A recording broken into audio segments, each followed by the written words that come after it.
One.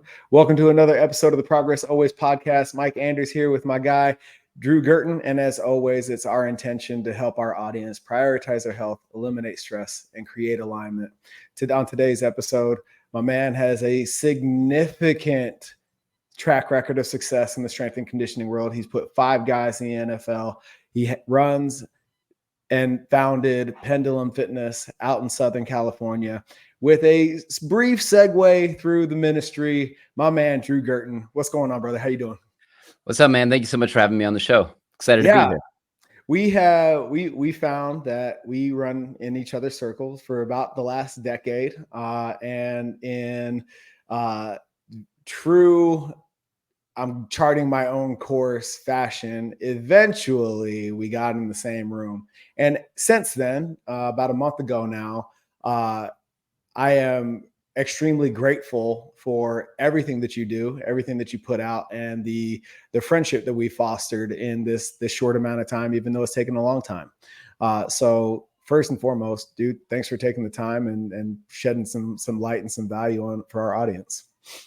Dude, it's my pleasure. It's, as I told you, I walked up to you. For those that are watching or listening, I walked up to you and I was like, hey man, look, we keep missing each other and we need to meet.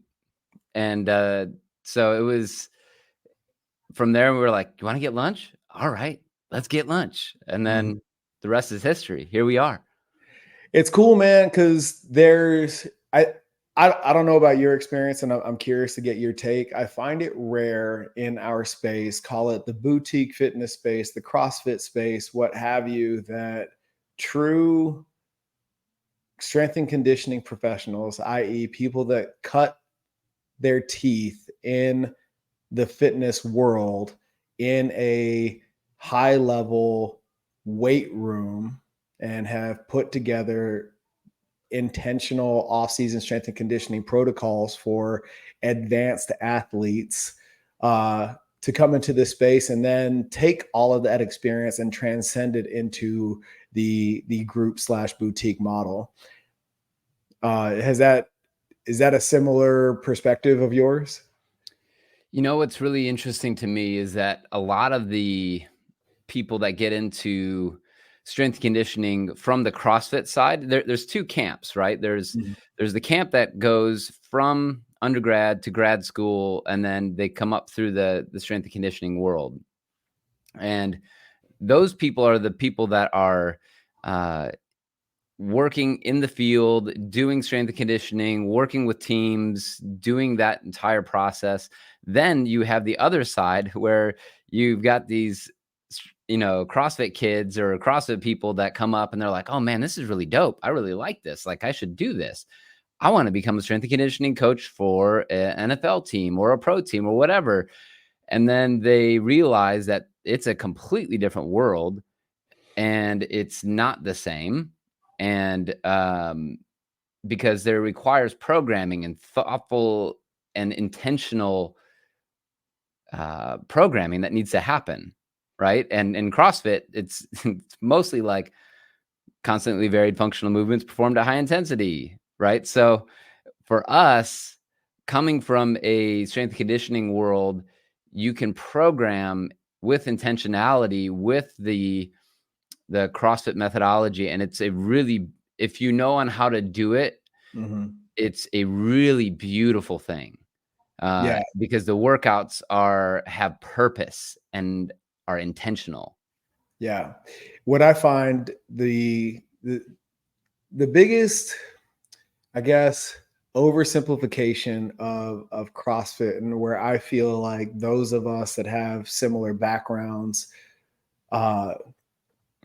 create a differentiation between us and the rest of the field, is that constantly varied part.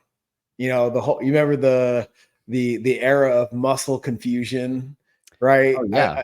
I feel like the oversimplification of CrossFit is that constantly varied part.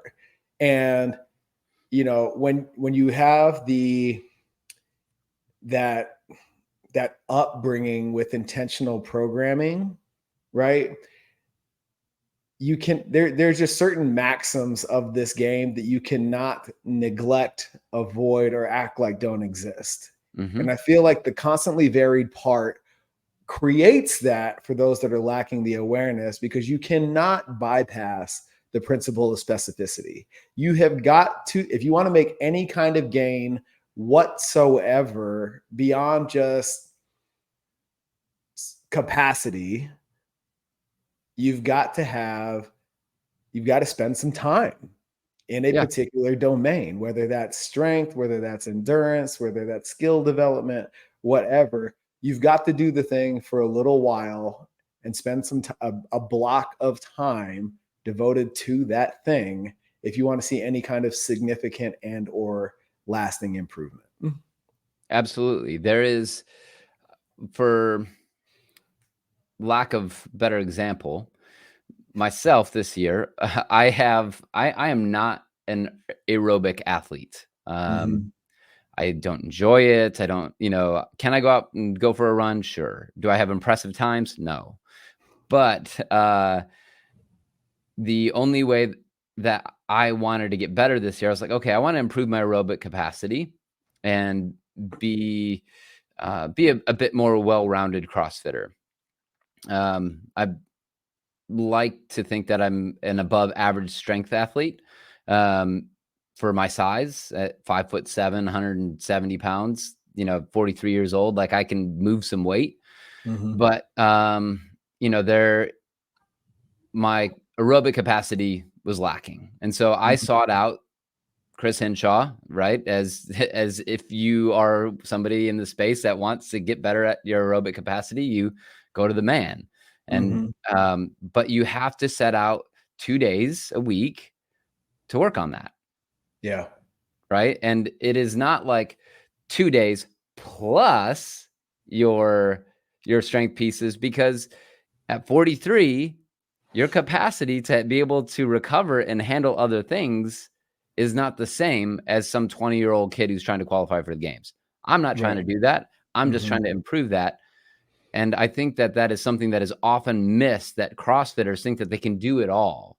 Yeah. And that's where the injury into CrossFit comes into play. Sure. And I think also you have to look at a very critical component of this entire conversation is training age, right? And obviously intention, as you alluded to. When you're 20, just going back to when I was an athlete in college, I still didn't have the training base at that level. And at the same time, because of you just straight up youth, I could handle practice, workout, or workout, practice, workout again, and still recover enough to keep doing it over the course of 5 years, right? There's absolutely no way, as I come up on 40, that that's anywhere near possible, sustainable, or even healthy, or a good Right. idea for that matter, Right. right? So there's that piece. And then at the same time, for those of us that have advanced training ages and are moving into our 40s or throughout our 40s, we have the base, the leftovers from our 20s and 30s, where we can legitimately not do as much of other things and more of the things that we need aerobic capacity, and not do the other stuff that we're proficient at or have a sufficient enough base in as much, and still maintain a certain level of fitness or strength or whatever.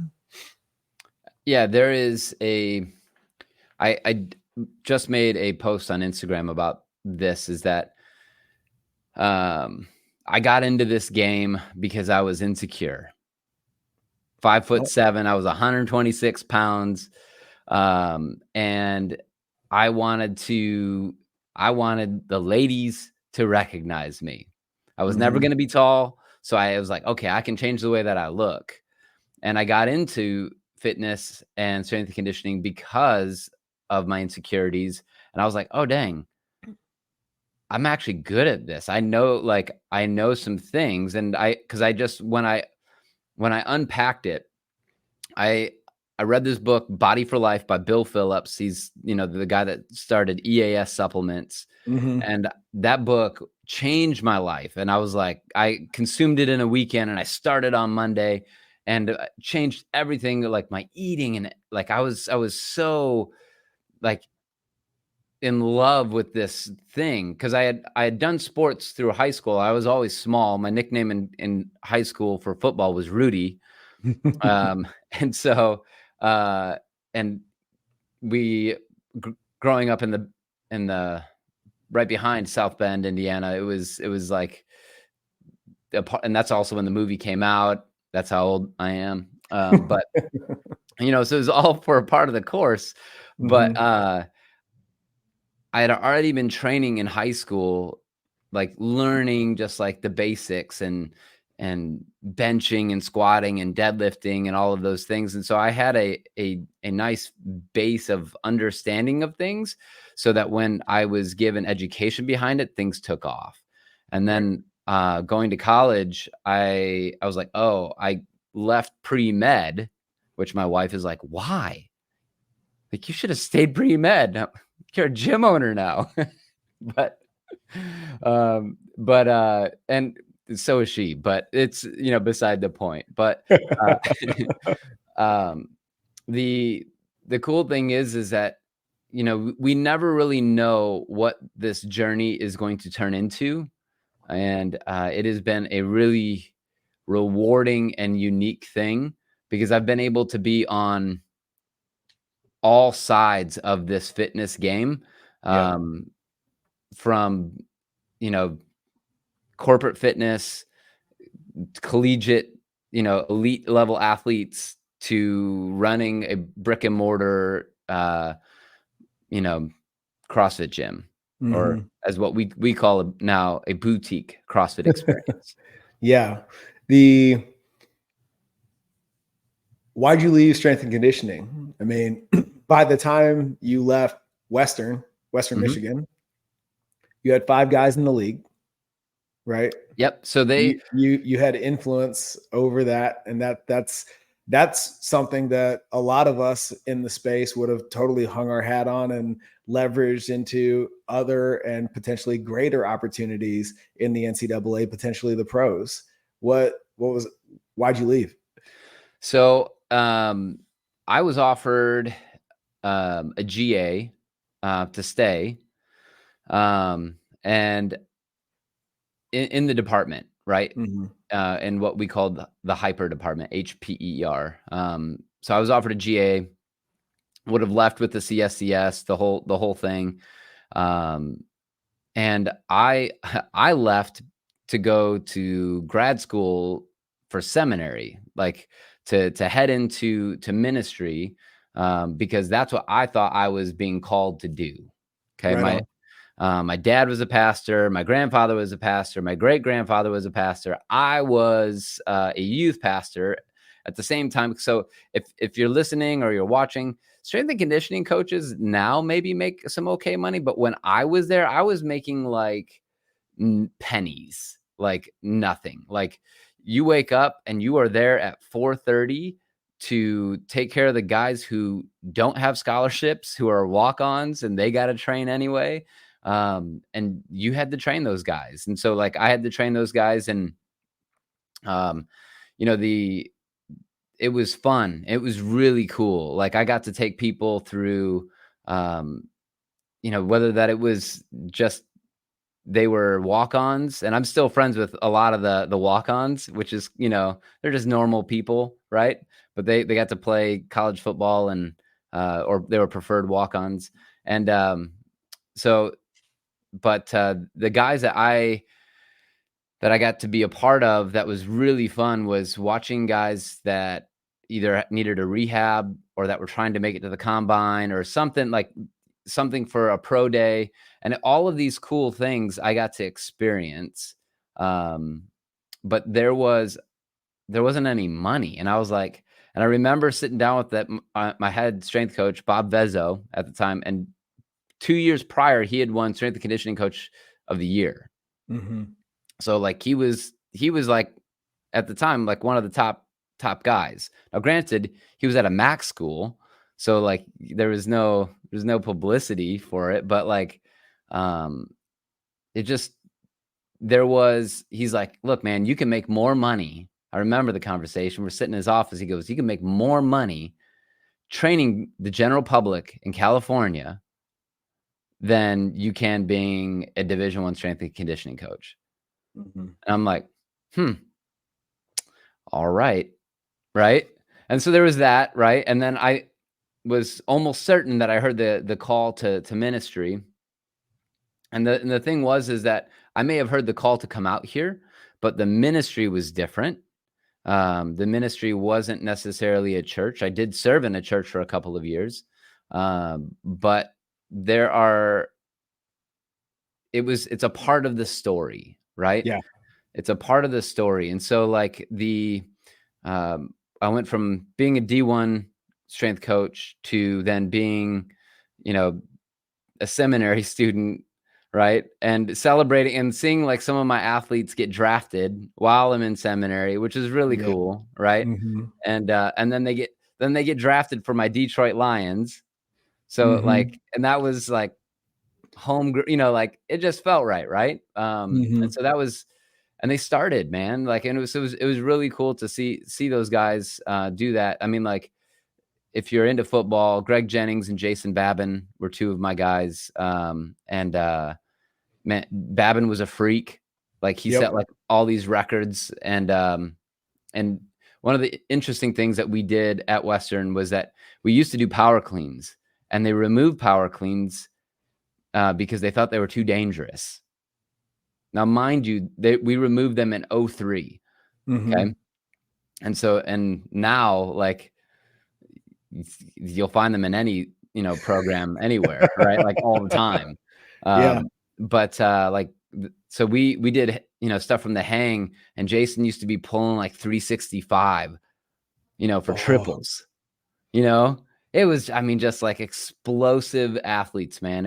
And that was really, really cool to see. Jason went in the first round. I can't remember where Greg went. But Greg ended up catching like Brett Favre's like milestone game, like breaking record game. So that was pretty neat. But so that was that. But then we fast forward to to grad school, and I'm still training some people on the side. And then I'm working at a church and going, this, like I kept applying for like permanent full-time church jobs, and it didn't work out. And so then I was like, okay, this isn't working for me. We should look and see what else is out there. And I was like, I might as well go back to fitness and see what that looks like. And so I applied to two places. I applied to Equinox, and I applied to 24 Hour Fitness. Equinox offered me a training. They're like, hey, you have experience. We're going to give you this management level job right out the gate, and you're going to train our trainers. I was like, dope. They're like, but it's going to be in the west side of LA, and I live in Pasadena. And so if you live in Pasadena, you don't want to drive over the west side. It's just too far. And so I was like, I don't want to do that.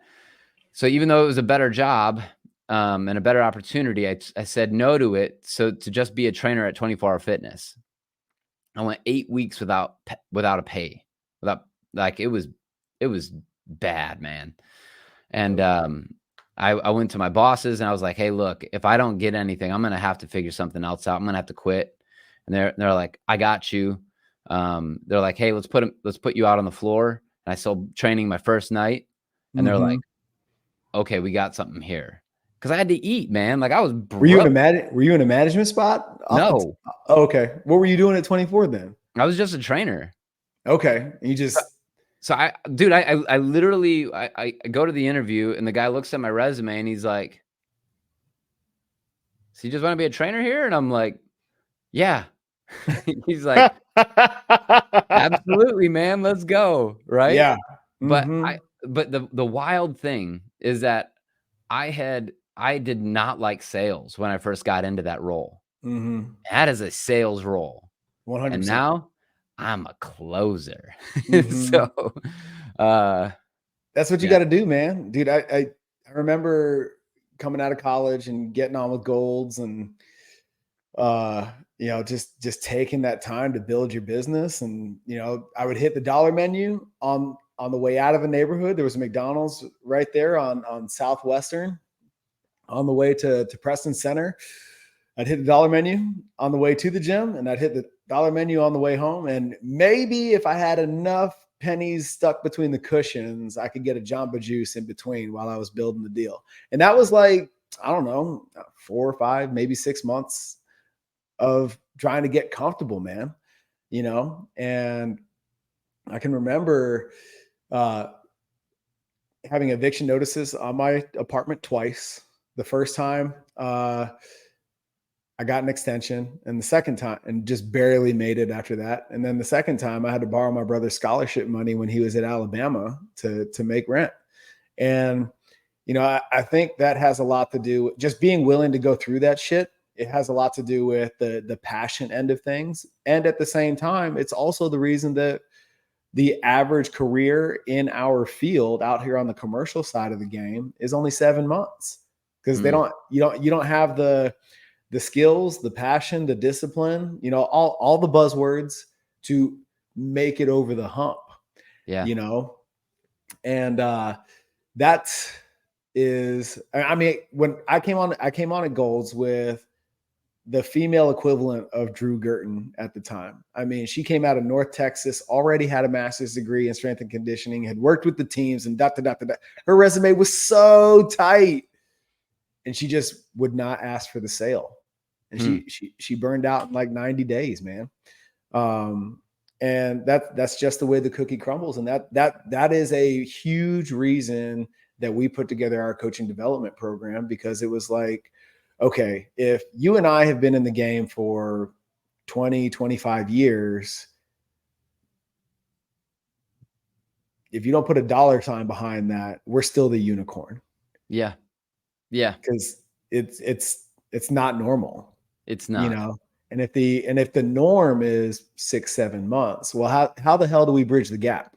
And the only thing I could think of was I had great mentorship. I had people looking out for me. When I got to Golds, I had people like take me under their wing and show me the game. I remember sitting there with all my clients, every single client, like Gen Pop Fitness at Gold's Gym. Yeah. Right. We do a session, they'd leave, and I would sit there with my little cardboard program sheet, and I would write and write and write and write. And my boy KP comes up to me. He played running back at Texas.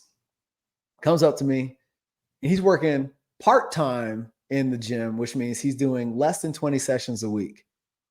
And he's closing 6 figures. He's got to figure it out. And he's like, dude, what are you doing? I was like, dude, I got to write this program. He's like, no, like, I see what you're doing, but what are you doing? I was like, well, I'm writing the program. He's like, look, man, is that dude ever going to do that shit without you right here? No. He's like, do you know what the hell you're doing? I was like, for sure. And you can get into his goal? I was like, yeah. He's like, quit wasting your time then. Yeah. Spend the time on the floor, get him to where he wants to go, and keep that man moving. All you're doing is giving yourself a headache trying to reinvent the wheel and make his shit look sexier than the next guy you're going to train. Yeah. And I was like, oh my God.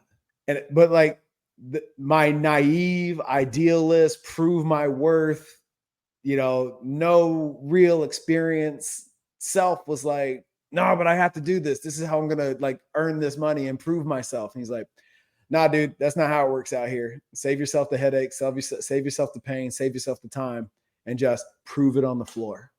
And like, those are the things, like, yes, is it valuable to understand how to write programs and do all that stuff? 100%. But is that what is absolutely necessary to get that specific client to their goal? And at the time, the answer was no. And dude, once I started to figure those nuances of the game out, my career took off. Yeah. Yeah. That is it's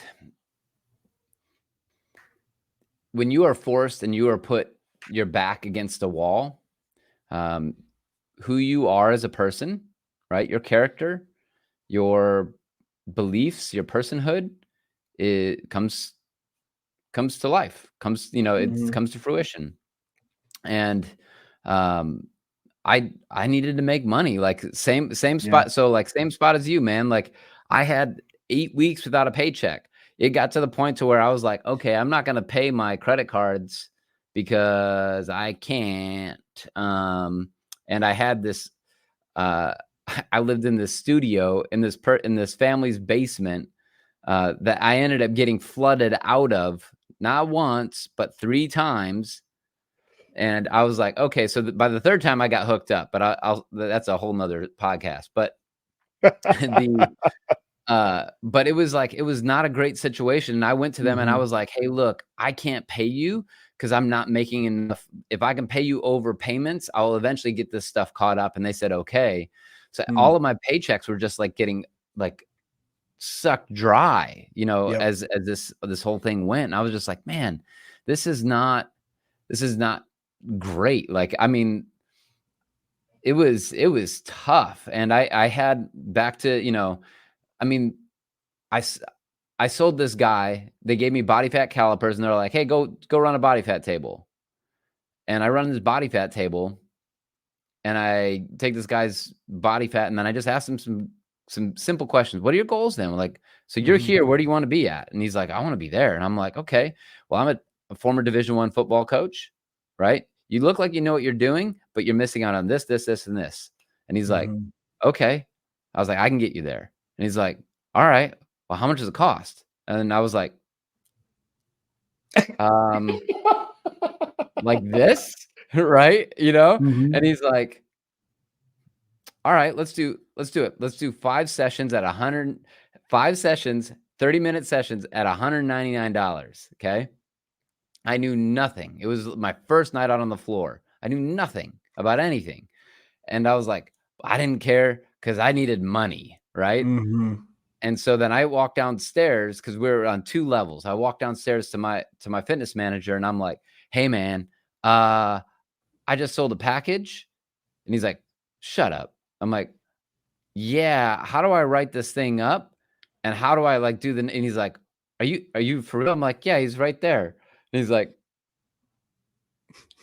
dude, this never happens. He's like, and I've been with the company for a long time, and so he's like, okay, like let's show you how to do it. And then we were off and running. Mhm. And so then I get in there and I'm what time do I train him at? Whatever he wanted, right? So it was like Yep. 5:30. And Mhm. I got in the first time I'm training him, but it wasn't just the managers that were mentors, right? It was also Yeah. the other coaches that are on the team with you. They're Oh, like, "Hey, yeah. don't do that. Do this." And you're like, Mhm. "Got it. Helpful." Yeah. And then it's like, "Oh." And then they're like, "Hey, don't have your clients everywhere. Stack them together." Yeah. Ah, got it. Right. And it's like Train these your audience. little things Yes. the nuance, right? Of Mhm. things of like, hey, it's the same thing as like when you're coaching somebody out on the floor and you're like, Mhm. turn your foot just this way. Don't point it forward. This ain't NASM, right? Right. Uh, so turn your foot a Mhm. little bit so that your knee can drive out over your toes. Oh God, like Mhm. nuances. And Yeah. that is the thing that if you're going to be a coach for the longevity, you've Yeah. got to have other players around you that are helping you towards that. And that's Yeah. why like a team like at 24-hour fitness, like were there other people that were garbage? 100%, right? And they Mhm. all got washed out. And so, but there were also people that were there that were some wily vets, man, that taught me a lot. And then Yeah. my manager, Ray, like when I was like, I was like, hey man, I came back to him again. It's like, look, if you guys can't feed me, I gotta figure something else out. Yeah. And I was like, because I'm broke right now. And he's Mhm. like, hey, have you eaten breakfast yet? I'm like, no. And he's like, let's go get something to eat. And Yep. so he paid for my breakfast and we sat down and he's like, and he mapped things out for me. And he's like showing me how to do everything. And then we came back and he gave me this stack of like contracts and like a Yep. booklet, just like, put it on the desk and goes, call all of them. Smile and dial, baby. That Let's was it, go. right? He's like, whatever you want, you get, Yeah. right? And I was like, okay. And it was, you know, there was that. And then there was a couple other trainers that quit. So, and then he gave me their clients, and it just was like, the thing is that some of these trainers now and these coaches now, they don't want to work for it. Yeah. The hustle's gone, man. You know, So dude, I'll never forget. I was there. I came in at the New Year's rush, and the only reason they hired me is because they just needed a buffer for all these new members. Like we just need you to be here for 90 days just so we can get through the New Year's resolution chaos. And if you're still here, great. If not, they're quitting anyway. So it's whatever. It was like a zero faith hire. And again, going back to the whole naive, save the world, perception that I had of what we do. My introduction to the reality that we can't and probably should not save everybody. I had a client or a prospect, a consult with this new member. She was just coming in. You know, she had a New Year's resolution. She had this really phenomenal story of, you know, over the last 12 months, I've lost 100 pounds. And like, I didn't know what I knew now, right? And 100 pounds in 12 months, like there's some follow-on questions you should probably ask, you know, like what were you doing and how you do it, right? Right now, here in 2023, it's that Optavia thing, right? Way back when, she had just had gastric bypass. And she's like, hey, I've got, you know, once we got through all the stuff, I was like, so what's the goal? She's like, well, I want to get rid of this loose skin that I have left over from losing all the weight. And this is the shit they didn't cover in my undergrad. I don't know how they did it at Western, but they sure as shit didn't do it at Commerce.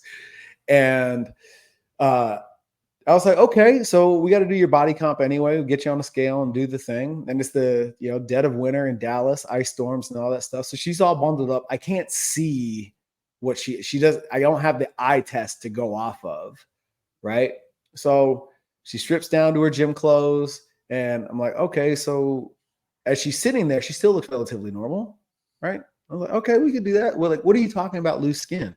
And she goes like this, and just skin. You know, I'm not talking about grandma arms. I'm talking about like a bed sheet of tissue was hanging off of her arm. And I was like, oh, damn. Quick pause. I'll be right back. And I run next door to my fitness manager. I was like, hey, I got this lady and I don't know what to do. And she's like, oh, well, let me see what you got going on. So she comes over and talks her off the ledge, you know, and very ever so politely is like, you're going to need another surgery for that. You know, there's not enough fitness in the world that's going to bring that skin back, you know, to its original elasticity. You lost it so fast that your body failed to adapt. Yep.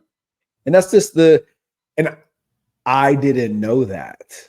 You know, if I didn't have, you know, the sense of self to just ask for the help, you know, the trap there is like, oh, I'm going to sell this lady on a package. She'll pay whatever it costs, and she's not going to get to where she wants to go.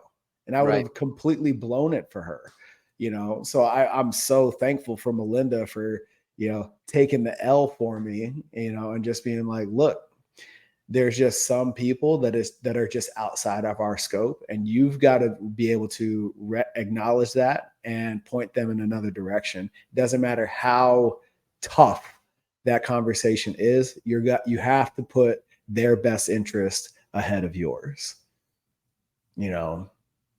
And, you know, that kind of brings me to one of the things that I wanted to talk to you about, you know, the difference between gurus and mentors.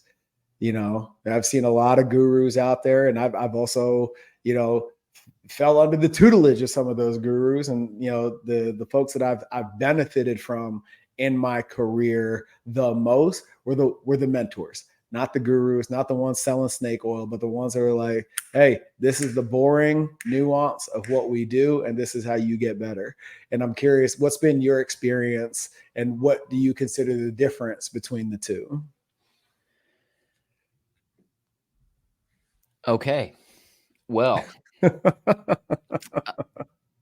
so I have had the benefit of having some great gurus Mm-hmm. and great mentors. Yeah. And the you know, I can say that the simple definition is the guru is here's the turnkey, right? Here's a product that you can watch, dissect, and understand what you're trying to do and apply this to your business. Mm-hmm. A mentor is the one that is r- rolling through the deep with you, right? Is going through the dirt Mm-hmm. and is saying, "Hey, uh, that didn't work. And why are you responding that way?" Like calling you on your stuff, Mm-hmm. right? And saying, "You should not. Nope, do that again. Nope, do that again." And I would liken it to mentors in my mind equal coach, Sure. right? Um, because the both of us being football guys, right? Your coach is watching you play. You come off, you make a mistake, head drops for a second, you run back Mm-hmm. over. They stand next to you. If you have a good coach, they're just like standing side by side with you. They put an arm around you, right? If you're playing for an SEC coach, you're going to be getting yelled at. Head Bob's going to be going everywhere because there's a lot of money on the line. But Mm-hmm. the great coaches are the ones that are there with you and saying, "Hey, look, you missed that. I need you to do this, fix that." And then there's still times that like the head bob, and like Yeah. you're fired up and you're letting them know that they screwed up. Yep. And probably you're getting that one because they've told you 3 times by that point, Mm-hmm. Oh yeah. right? Yep. And it's just like, I've told you 3 times. You're a repeat offender. Yeah, and so it's like and the thing is that in sports, you get pulled out, right? Mhm. That's your payback.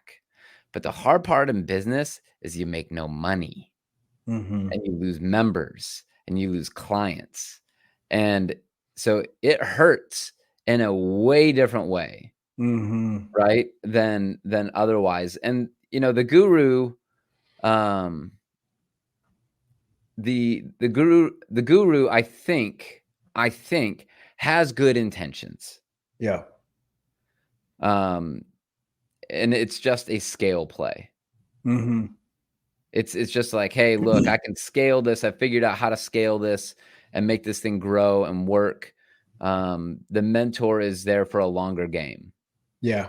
Yeah. and is there for the daily, is there for the reps, is there for the side by side. Yeah. Um, and you know, that's what I think the difference between the 2 are. Sure. I just had a conversation on Friday, and you know they're going through a tough time. Just trying to figure it out in life.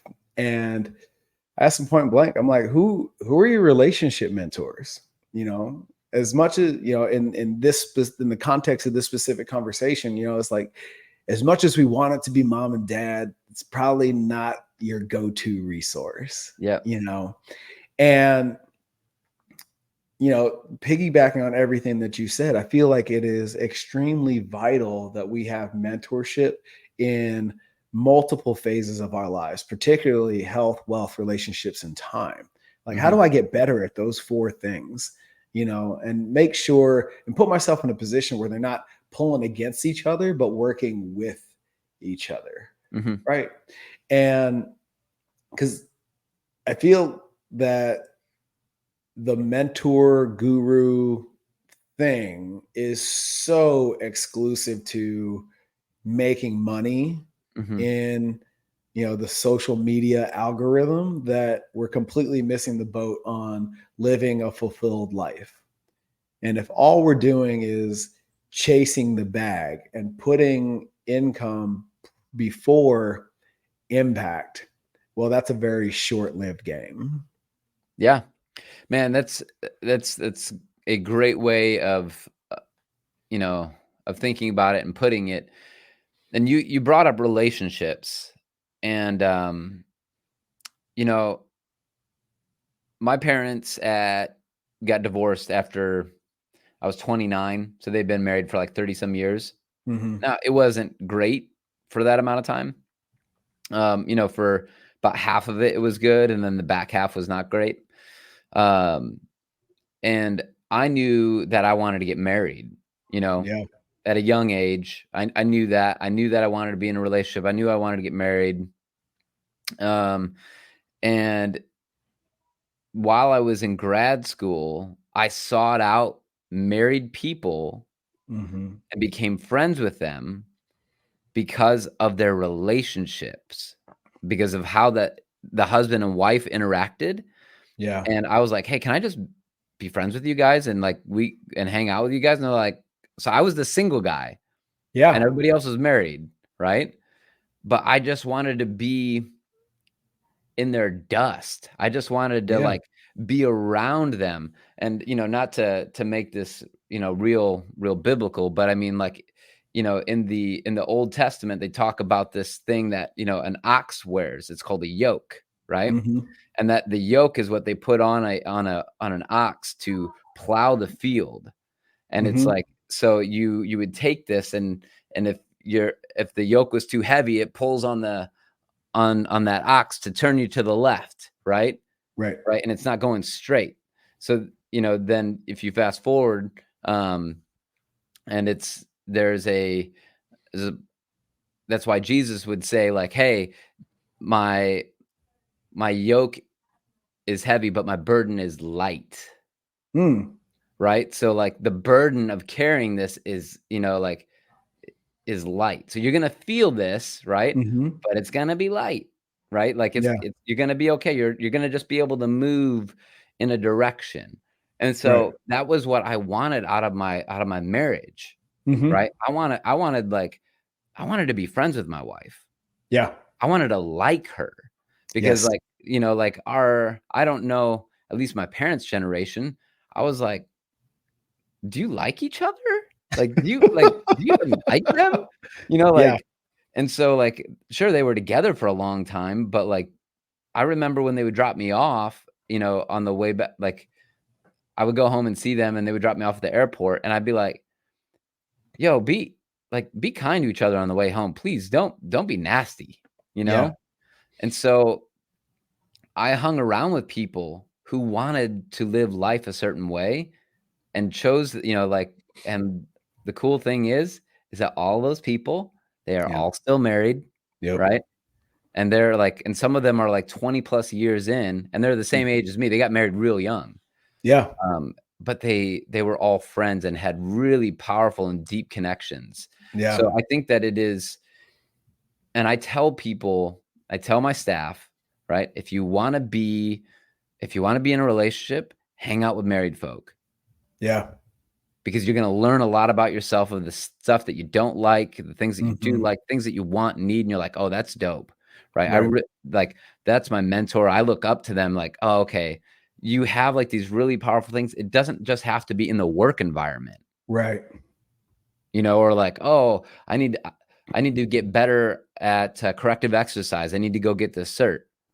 Why don't you just serve underneath a PT for, like, 3 months and learn Right. some stuff? Mhm. You don't need to go get it. You know what I mean? Like, Yeah. And here's the game. And what I've noticed is whether it's money, relationships, fitness, health, right? The folks that have it the most figured out are the easiest to learn from. All you have to express is the want to. And then it's very simple. I mean, the funny thing is they don't interrupt their lives for you, but they don't deny you the access either. It's like, you want to come learn? Come learn. I'll be here. I'm on the floor at 5 a.m. You're either here or you're not, and that is such a gift and a reoccurring theme in my life with, these quote unquote strategic mentors. It's like, hey, my wife and I do date night every Friday at 6 p.m. and here's the spot, come on. And it boggles my mind how often, myself included, back in the day, we second guess that invitation. Like, there's no fucking way that this person who is crushing it in this respective realm of life is just like available. No way, and it's like, either here or you're not, my life goes on. So it's up to you. And I really adopted that, when it comes to folks that come through the door, and I call them lost trainers, man. Like, I can't tell you how many people have come through the door over the last 10 years and like, hey, I was at this other place. I want to get into the game, but they won't mentor me. And I'm like, what the fuck you mean they won't mentor you? Like, they said they don't have room or time for me. I'm like, dude, I'm about to coach this class. I got this client. If you want to see what's up, like, and then let's do it, and we let it evolve from there. But yeah, the ones that are like really up to speed, like, all they want to see is you be great. And they're not going to stand in the way of you achieving that. And at the same time, the expectation is like, you're going to be where the fuck you're supposed to be, and you're going to pay attention. Right. I had this girl, I was giving her resume. She's looking for a job. Called her up, told her, I said, hey, look, I don't have a job for you, but if you say you want to be a full-time coach, you say you want to be in this field, then come be an intern. I don't have anything yet, but if you create yourself something, there's always room for players. And so and I invited her in, and she's like, I was like, look, you can go and you can interview at these other places in town. They'll hire you. Okay. But we won't, and we're going to make you earn it. But at the same time, we're going to make you a full-time, person. We're going to give you a career in this field. Why? Because between my wife and I, we've done that for over 200 other trainers. Right. So if you want to do it, if you want to do the thing, right, we got you. You know what I mean? And it's, and I said, because there's nobody better in the industry in our area than us. Right. She came in, she was like, wow. Okay. And I just happened to be coaching that night at 6:00. And so she got to see a little bit of, and she's like, okay. And, but it's also was, hey, if you want this, here's the hard road. But it's going to be incredibly fulfilling. You got to put in some work. But it's going to be worth it. And so, and guess what? She come through. Back. Oh man, I thought there was going to be a pot of gold at the end of that rainbow, man. Oh no, it kills me, dude. But it doesn't kill me. Want to know why? Because that lets me know. That lets me know, like, if you want to do the work, if you want to do the hard thing, right? You seek out the hard thing. You have a certain level of character that is different than other people. 100%. Because this field is not for the weak of heart. No, man. You got to be a killer if you want to make it. Dude, I tell the team, it's like, not everybody gets a slot on the roster, and dude, I've got, 3 master's degrees right there. I've got, I got hundreds of thousands of dollars of information on this bookcase that you can't see in the screen. And it's like, At this point, I've forgotten probably more than I could teach, to be quite honest. And I am an open book. I will tell you everything, you know, just ask. And like that kind of resource is rare, Mhm. and to your point, it's like some will, some won't. So what? And the funniest part over and over and over again, the ones that you think will, won't, and the ones that you think won't, will. So yeah, I come into these conversations with zero judgment. If you show Yeah. up at 5 a.m. tomorrow, great. If you don't, life goes on. Yeah. That's it. And it's like, I'm not, yeah, I'm not gonna sweat it, Mhm. Um, but, man, one of my favorite, uh, mentees, right, was a coach for us for like 7.5 years. Yeah. And he started out and he had the longest internship Mhm. out of anybody Yeah. because we were like brand new and I was still coaching classes. I was like, nope, you're not good enough. Nope, you're not good enough. No, like you're not ready yet. And then eventually it got to be the point where I was like, I need to grow this thing. So I need to I need to give up some hours, you Yeah. know? And I did, And what was funny is that Chris, my wife, she's like, he coaches that class just like it's like a rip off of what you just did. And I was like, I'm fine with that. Oh yeah, man. If you want to get anywhere, it can't be the Drew show for very long. It can't be the Michael show for very long. It's got to be the next level experience. It's got to be the pendulum experience. People can't come through that door looking for you. You know, that's business suicide. They can come because of you and what you've built and the culture and all that kind of good stuff. 100% take credit for that. But also creating that understanding that whoever's going to be in front of them will take just as good, if not better, ego trip, right? Than you would. Yeah. And, I had a and that's where the power is, man. I had a friend tell me, he goes, the day that you stopped coaching was the day that Pendulum got better. Mm, And I was what a tough pill that is to swallow, bro. and because you are a great coach. Hmm. But you are better served in other areas of the gym, Yeah. right? Yep. And so the Hmm. coaches can just focus on delivering the very best class experience, and Hmm. that's it. Right. I'm needed in other areas, and I'm way more suited for that. Yeah. Yeah. You I just told, our leaders forum, our mastermind group at a next level the other day,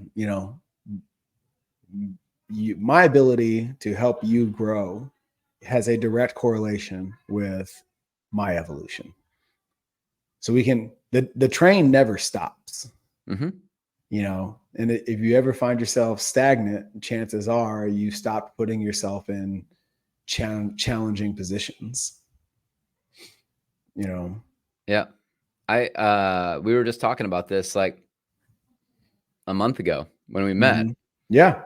and I was like, "My biggest weakness right now is me developing my staff." Mhm. Not because I don't know how to, because I don't want to, Right. right? Mhm. And as we kept unpacking things, it came down to, oh, in the like in the last 2 years, I've had 3 full-time employees that I've had to let go, Right. and it hurt.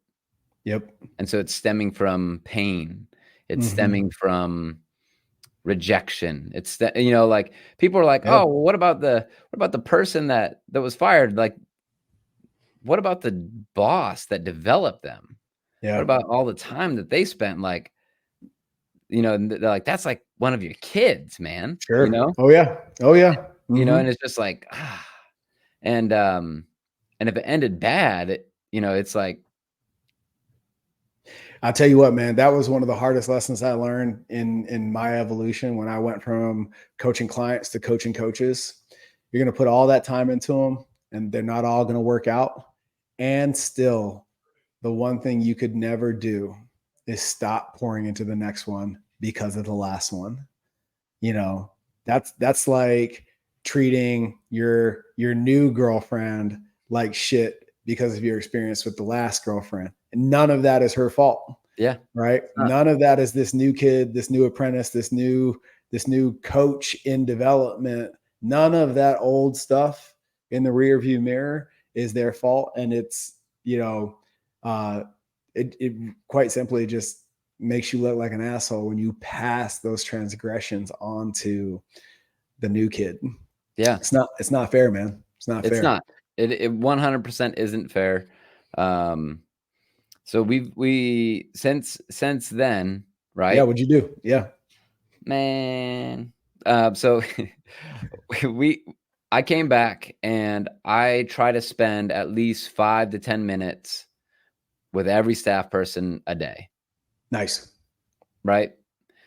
Do we schedule things? Of course. Right. Like, but we have the intentionality is there, like, hey, you doing okay? Right. Like, but then it's also looking at where is the hole in their game. And so my GM, right? She's we were just talking and I was like, hey, so we need to improve our semi-private experience. Yeah. It should feel like this. It should look like this. I believe that you can do that. So what I think that you're missing is programming. Do you know how to do that? No. Boom.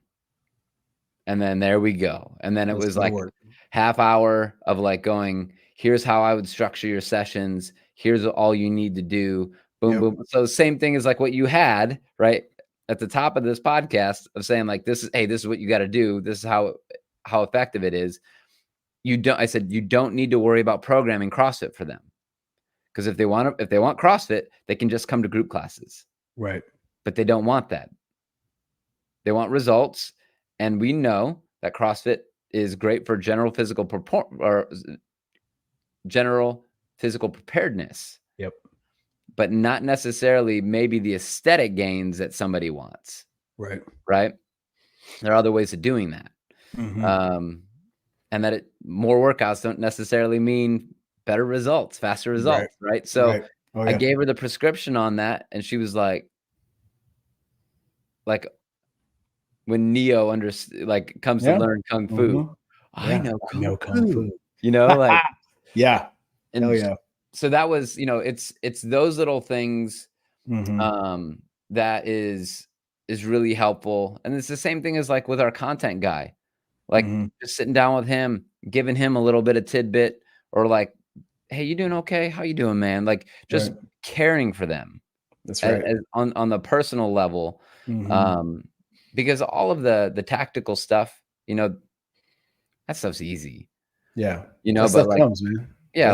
That's just reps. Yeah. It'd be like, hey, what are you doing? You want to go get some coffee? Oh, I'm good. All right. Well, like, tell me what's really going on, man. Yeah. So we invited everybody over to our house. One of my coach that was here for 7.5 years, he got engaged to one of my other coaches, but she wasn't a coach at the time. So they met outside of the gym. And so we had everybody over to the house and celebrated them for an engagement party and had all the staff over. And it was just like, man, it was special. You gotta let them know. You gotta let them know you care, man. That's the biggest thing. Coach, mentor, guru, whatever. When you're working with people, man, you gotta let them know that you care. You gotta let them know that you're interested. I really appreciate you taking the time, man. I feel like that's a beautiful place to wrap it. For everybody out there in the audience, follow Drew as he guides his tribe to live life in motion at Pendulum. Check him out at pendulum.fitness and at Drew Girton. Really appreciate you, man. Thanks for taking the time. Remember, if you want progress always, you only got to do 3 things. Keep your promises, do hard things, and you make yourself proud. Until next time, progress always.